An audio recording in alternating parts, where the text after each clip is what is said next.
Não, as pessoas me dão tempo, eu sigo a regra. O professor tem que fazer, né, dar exemplo para os alunos.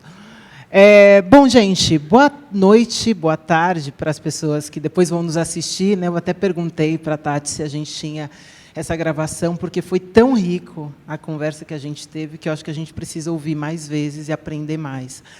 Mas eu estou muito feliz de poder estar aqui com vocês nessa noite. E, ouvindo a mesa que a gente teve, eu queria fazer uma recapitulação, e eu prometo para vocês que eu vou ficar no tempo que a gente tem aqui, para poder aproveitar e conhecer os nossos premiados e premiadas da noite. Eu acho que a gente está vivendo um momento, gente, no mundo, que, se eu tivesse que resumir a modernidade em uma palavra, eu diria que é complexidade. O mundo está muito mais complexo. E, com a complexidade, a nossa forma de resolver os problemas também precisa se complexificar. Não existe solução simples para problema complexo. E eu queria trazer duas histórias. Eu acredito muito que histórias mudam histórias. Então, sabe os repentistas, que você fala uma palavra e ele canta uma música? Eu sou assim com história. Qualquer palavra me lembra uma história.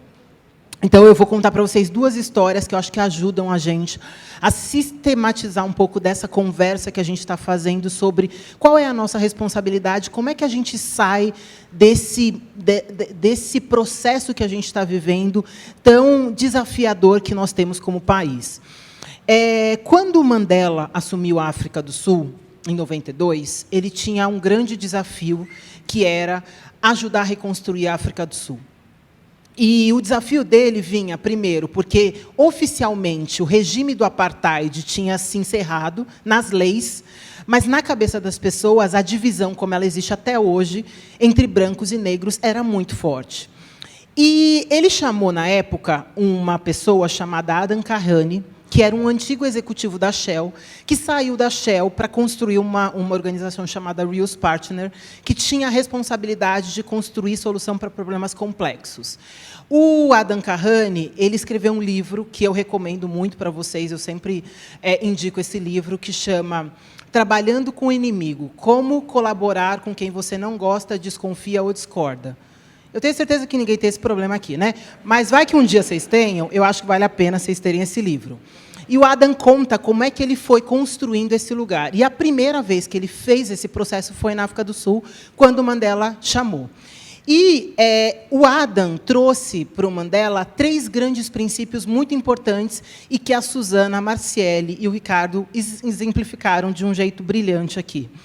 Ele trouxe o seguinte: um primeiro processo importante, quando você tem um problema complexo, é abraçar a complexidade e o conflito.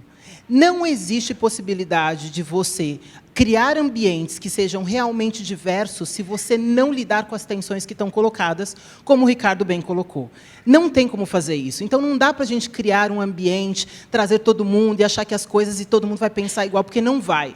O problema não é a gente discordar, o problema é que a gente desaprendeu a discordar. Se eu discordo de você, você vira meu inimigo. Então, um dos primeiros exercícios que a gente precisa é abrace o conflito e construa uma conexão real. Então, quando o Ricardo vai dizendo o quão difícil é você ser um gestor público e você pensar o quanto você vai ter o dedo apontado tantas vezes para você, é muito importante que a gente entenda que lugar a gente escolheu na sociedade. Se você é um gestor público, você escolheu um lugar de servir as pessoas. Então, o nosso equilíbrio é muito importante nesse lugar. Então, essa é a primeira coisa que ele trouxe. Segunda coisa que ele trouxe está relacionado ao que a Marciele colocou e a Suzana trouxeram, que é como é que a gente aprende a conversar. Hoje, tem sido a nossa sociedade, e eu acho que as redes sociais, elas na verdade, elas são um reflexo do que é a sociedade, do que é a polarização. Hoje a gente vive um momento de uma divisão de país. O problema não é a gente pensar diferente, o problema é que a gente, e aí eu vou pegar a fala que o Ricardo trouxe, a gente não sabe ouvir. O que acontece? O diálogo, ele não deveria ser uma disputa de tênis, onde um ganha e outro perde. O diálogo ele devia ser muito mais uma cerimônia de chá, onde a gente constrói consensos e leva a conversa para um próximo nível.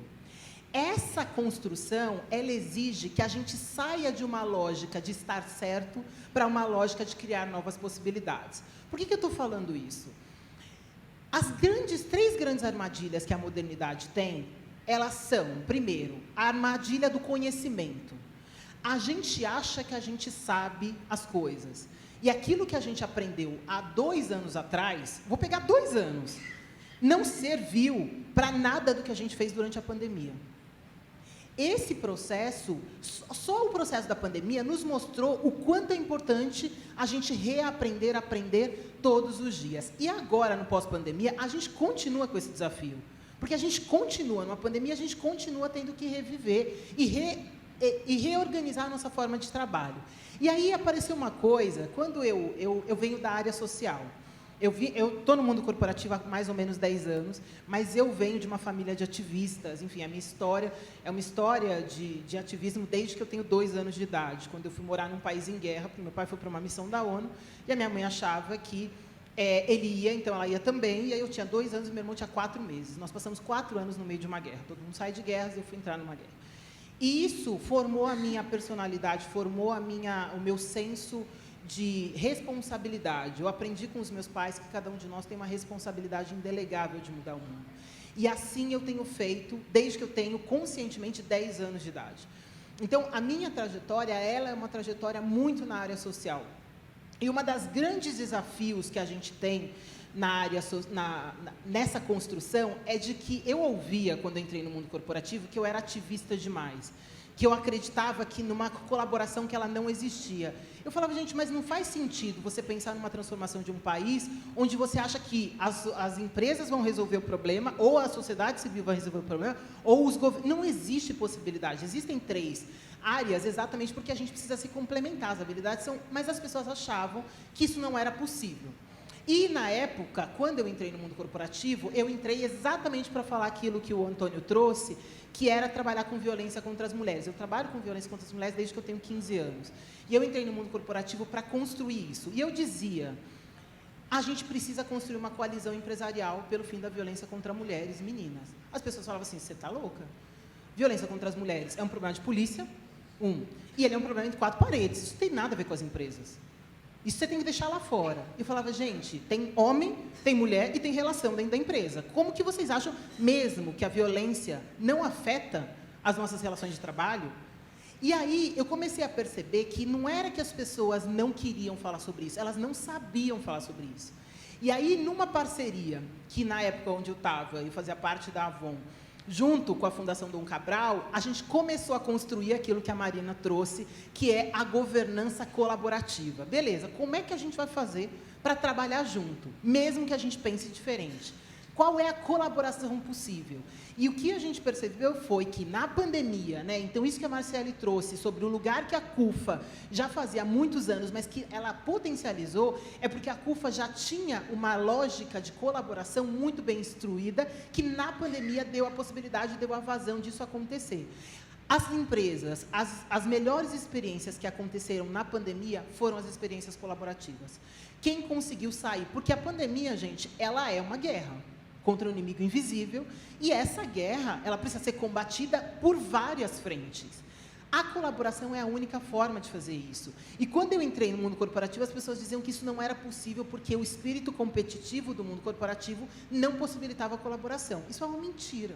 E a gente provou, e aqui vocês viram 3 exemplos incríveis de como a gente provou, e cada um de vocês deve ter outros exemplos dizendo sobre isso. Então, essa é a primeira armadilha que a gente tem que tomar cuidado. A gente nunca para de aprender.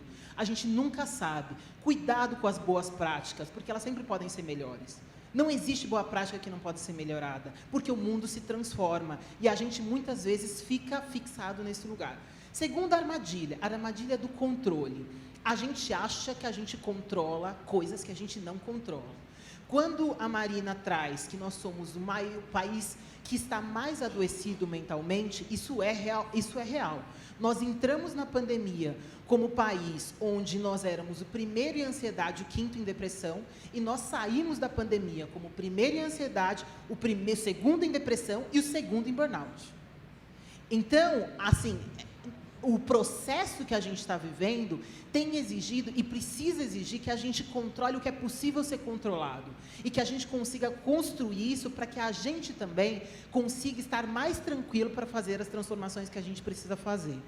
Uma das coisas importantes e uma das coisas que para mim são muito caras, eu tenho 4 grandes áreas de atuação na minha vida. A primeira é a violência contra as mulheres, a segunda tem a ver, e eu fiquei muito feliz que a Marcele trouxe a filha dela, eu também teria feito o mesmo, é que eu já fiz meus filhos viajarem muito esse ano, e eles falaram, mãe, dá um tempinho, segura aí, por favor. Mas meus filhos sempre viajaram comigo em todas as minhas atividades profissionais, e quando eu digo todas, são todas mesmo. Quem me acompanha sabe que, inclusive nas reuniões com o presidente da República, os meus filhos sempre participaram, porque eu não acho que a gente deveria dividir a nossa vida pessoal e a nossa vida profissional. A maternidade não deveria ser uma escolha. Então, ou eu sou profissional ou eu sou mãe. Então, eu, quando tomei a decisão de ser mãe ou ser executiva, eu escolhi as duas coisas. E eu tenho construído uma lógica para que isso seja possível, para que a gente crie um ambiente onde as pessoas possam ser autênticas, onde elas possam ser completas. E o controle é um dos grandes problemas que a gente tem que enfrentar, porque quando você se torna mãe, parece que a culpa, bom, enfim, né, você se torna, nasce mulher, já vem uma culpa, aí nasce, vira mãe, vira outras culpas, enfim, a gente vai acumulando um monte de culpa que a gente não deveria. E esses processos, em vez de ajudar a gente a construir relações mais saudáveis, eles fragilizam, porque a gente sempre acha que a gente está devendo alguma coisa. Então, a gente precisa tomar muito cuidado com isso, porque a gente também precisa ser generosos e generosas com a gente mesmo. E aí eu pego esse ponto, que é o seguinte, eu estou falando com lideranças. Eu não estou falando com as pessoas que não vão construir esse país, que não já estão construindo esse país. E nós, como lideranças, a gente também precisa ter esse lugar da vulnerabilidade que você falou, Suzana. Que é o seguinte, a gente não sabe tudo. E muitas vezes a gente se coloca nesse lugar e a gente também adoece e adoece toda a instituição que a gente está. O controle, e isso é um dos pontos, eu escrevi um dos meus artigos, é sobre burnout, e eu trago essa reflexão. Burnout não tem a ver com excesso de trabalho, ele tem a ver com falta de autonomia, com essa dificuldade que a gente tem de fazer essa gestão do nosso tempo, a gestão dos nossos processos. E a terceira grande armadilha é a armadilha do poder. Sabe aquela lógica, obedece quem pode, não, manda quem pode, obedece quem tem juízo? Então, né? Essa lógica caiu há muito tempo. Mas a gente ainda mantém, dentro das nossas estruturas, essa lógica da hierarquização. E a gente deixou de perceber que todo mundo tem algo a contribuir, que a influência ela é muito mais importante do que a lógica de poder como ela está estabelecida. E esses processos são processos fundamentais para a gente levar as nossas instituições para o futuro. E aí eu vou encerrar para trazer essa reflexão sobre o futuro. Quando a gente olha para a construção das instituições, tem um estudo feito por uma consultoria internacional chamada UNILE, que diz o seguinte, um dos fatores importantes para a sustentabilidade das organizações é a questão cultural. No começo da industrialização, a gente vivia o que a gente chama de uma cultura utilitarista, que é uma cultura onde a gente trocava a nossa mão de obra por dinheiro. Era basicamente isso. Eu, que sou da área de RH, não existia departamento de recursos humanos ou de gestão de gente. A gente tinha um negócio que chamava departamento pessoal. Para que servia isso? Para demitir e contratar gente. Segurança do trabalho, pessoas, não precisa, né? Qualquer um, né? Tá valendo. Você sabe fazer isso? Beleza. Quantos anos você tem? Não importa quantos anos você tem. Vamos aí que tá valendo. Esse foi o começo da industrialização. O que a gente evoluiu desse lugar? Chegamos hoje no que a gente chama de cultura de engajamento. Para além de dinheiro, as pessoas querem ser felizes, elas querem ter equilíbrio entre a sua vida pessoal e a sua vida profissional, e elas querem ter propósito. Tá? Isso é o que a gente tem vivido hoje. Com essa mudança, o que a gente começa a perceber? As pessoas começam cada vez mais a importar. As pessoas importam. Por isso que a gente começa a avançar na discussão, que a gente falava lá atrás sobre direitos humanos, essa discussão evoluiu para uma discussão sobre diversidade, que evoluiu para uma discussão sobre sustentabilidade, agora a gente chama de ESG, mas é tudo a mesma coisa. A gente está falando sobre princípios básicos que constroem relações mais saudáveis e melhoram as nossas relações. Essa não é uma transformação dos conceitos, mas, no final das contas, a gente está aprendendo a gerenciar melhor e articular melhor componentes econômicos, sociais e ambientais para que a gente pense a sustentabilidade, e não é a sustentabilidade ambiental, é a sustentabilidade das nossas organizações. Então, esse ponto ajuda a gente a fazer a reflexão importante para a gente avançar. E a gente vai sair desse lugar que a gente está hoje para o que a gente chama de cultura de significado.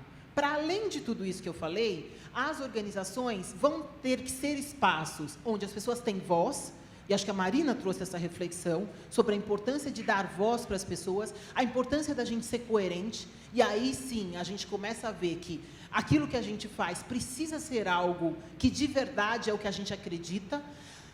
A gente vai começar a ter espaços onde cada vez mais o aprendizado é parte do nosso processo de construção e ele é parte do nosso processo de desenvolvimento, que tem a ver com o que o Ricardo falou, que é o seguinte: o serviço público cada vez ficará melhor quando experiências como a que o Ricardo está contando, que eu estou absolutamente encantada, não conheci o Ricardo, já virei fã.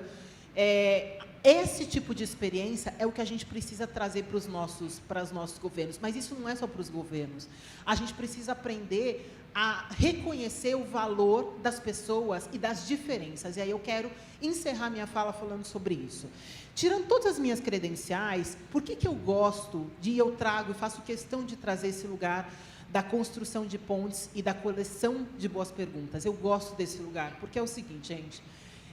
eu acho que o que move o mundo, de verdade, são as perguntas e não as respostas. E a gente perdeu a nossa capacidade de fazer boas perguntas, porque todo mundo sabe, todo mundo acha alguma coisa. E a gente está muito pouco preparado para ouvir o que as pessoas que pensam diferente da gente têm a dizer. Em 2018, eu coordenei uma pesquisa que chamava Como Conversar com Quem Pensa Muito Diferente de Você. Tenho certeza que vocês também não têm esse problema. Mas, um dia, se vocês tiverem, eu recomendo vocês que leiam essa pesquisa. E, na pesquisa, a gente achou coisas muito interessantes. Foi uma pesquisa que eu fiz quando eu estava no Instituto Avon, e junto com o Papo de Homem. E, nessa pesquisa, tem uma parte que a gente levanta sobre os dados. A gente analisou 9.000 brasileiros para entender como é que como é que o brasileiro se comportava. E, no final, a gente traz uma reflexão que tem a ver com como a gente ajuda os jornalistas, a indústria de comunicação, a se comunicar de forma menos violenta, mais propositiva. Então, Adriana, assim, o trabalho que vocês estão fazendo, enfim, 90 anos, como o Antônio disse, não são 90 dias. Então, passar por todos esses processos durante uma ditadura, enfim, né, eu acho que vocês têm uma história incrível. E nessa pesquisa, tem algumas coisas interessantes. Primeira coisa, a gente tem 3 grandes perfis de brasileiros. O que a gente chama de construtores de pontes, que são aquelas pessoas que ativamente se colocam para conversar com quem pensa muito diferente. Os que estão em trânsito, que às vezes sim, às vezes não. E as pessoas que estão entre muros, que não querem conversar com quem pensa diferente. 15% da população é construtora de pontes, 50% da população está em trânsito e 35% não quer. Aí você fala assim, já sei quem que é, né? A gente já faz o padrão de o que a gente acha que são as pessoas que são construtoras de pontes e as pessoas que estão entre muros. Não, gente, não existe um padrão. Obviamente que você tem uma prevalência maior de determinados grupos, mas não é isso que é o mais importante. Uma segunda coisa que a gente achou que foi muito bacana. Por que é tão difícil conversar com quem pensa diferente? São 5 grandes fatores. A agressividade do outro, radicalismo do outro, a falta de bons argumentos do outro. Pode ver que não vai dar num bom lugar esse negócio, né?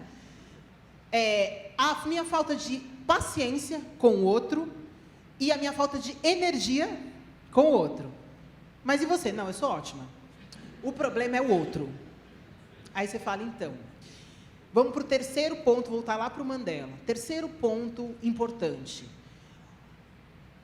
Muitas vezes, acho que vocês já ouviram isso. Se você é parte do problema, você tem que ser parte da solução. Vocês já ouviram isso? Muito bem. Na verdade, é o seguinte, se você não é parte do problema, você não será parte da solução. Cada uma das pessoas faz parte do problema. E a gente precisa se ver nesse lugar.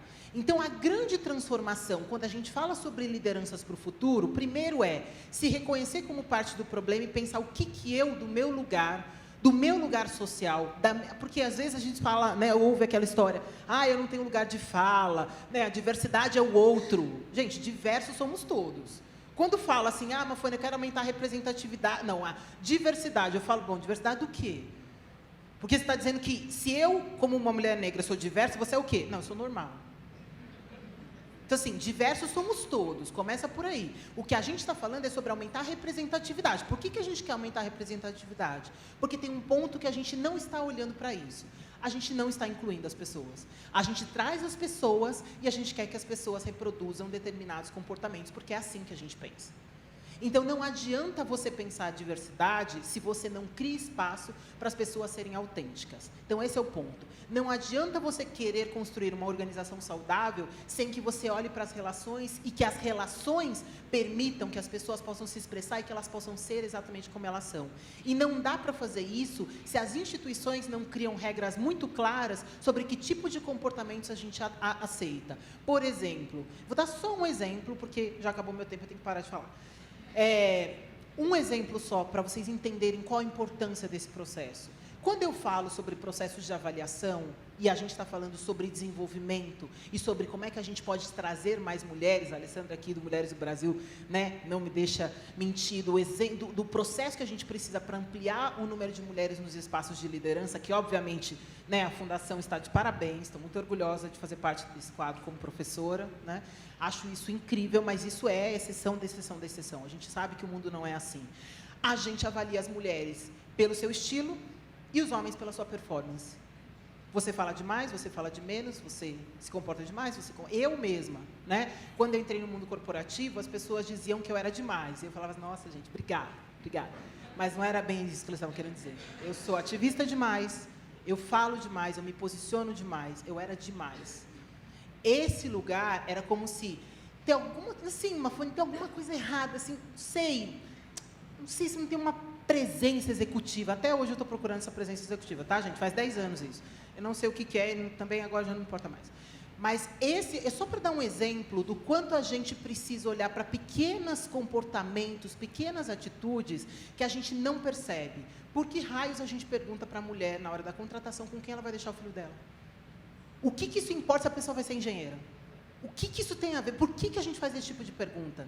Por que a gente não parou de questionar algumas coisas para ajudar as pessoas a se livrarem dos seus vieses inconscientes? Por que importa a idade que a pessoa tem para ela ocupar determinados cargos? O que a gente está querendo saber com isso? O que importa de onde a pessoa mora?